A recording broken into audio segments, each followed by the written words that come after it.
ពីសប្តាហ៍មុនពួកខ្ញុំបានទៅទ្រីបមកកន្លែងដែលនៅខេត្តកំពង់ឆ្នាំងមានទឹកធ្លាក់ស្អាតបើនិយាយពីទេសភាពតាមដងផ្លូវវិញនិយាយពីថាអោយឡើង so fresh និយាយទៅមានឃើញធម្មជាតិខៀវស្ងាត់ហើយបើភ្នំវិញគឺព័ទ្ធជុំវិញតែម្ដងហើយទឹកធ្លាក់នៅខេត្តកំពង់ឆ្នាំងហ្នឹងគឺមានឈ្មោះថាទឹកធ្លាក់អន្លង់ស្វាយគឺអត់ទាន់ដល់ទីតាំងតែមានអារម្មណ៍ថា relax ហើយគាត់នៅឃើញដងផ្លូវមានវាលស្រែមានភ្នំព័ទ្ធជុំវិញអីចឹងណានិយាយទៅគាត់នៅ voice over ហើយធ្វើឲ្យចង់ទៅម្ដងទៀតចុះពីផ្លូវជាតិមកដល់ផ្លូវលំម្ដងនេះរបៀបផ្លូវអ្នកស្រុកអ្នកភូមិអីចឹងផ្លូវអត់សូវស្រួលទេវាក្លុកផងវាអីផងប៉ុន្តែទេសភាពគឺវ៉ាវហើយនេះបានឡើងមកដល់លើភ្នំហើយនៅលើភ្នំនេះវា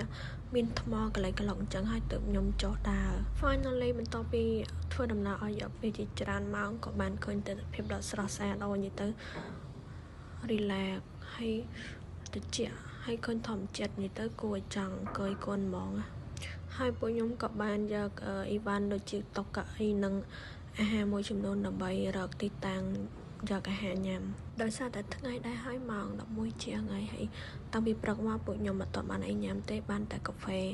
និងមច្ឆាម្នាក់មួយកែវបន្ទាប់ពីរៀបចំកន្លែងរួចពួកយើងក៏បានស្រូបយកខ្យល់អាកាសនិងថតរូបមួយចំនួនទុកជាអនុស្សាវរីយ៍ហើយអូទេសភាពជាស្អាតមែនគួរចង់អង្គុយគុណ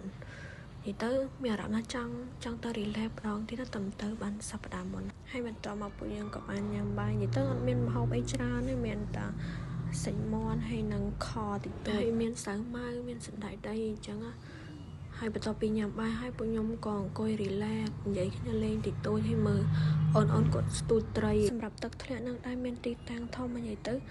ទេសភាពវិញដូចខ្ញុំនិយាយដដែលចឹងគឺទេសភាពនៅតែជាប់អារម្មណ៍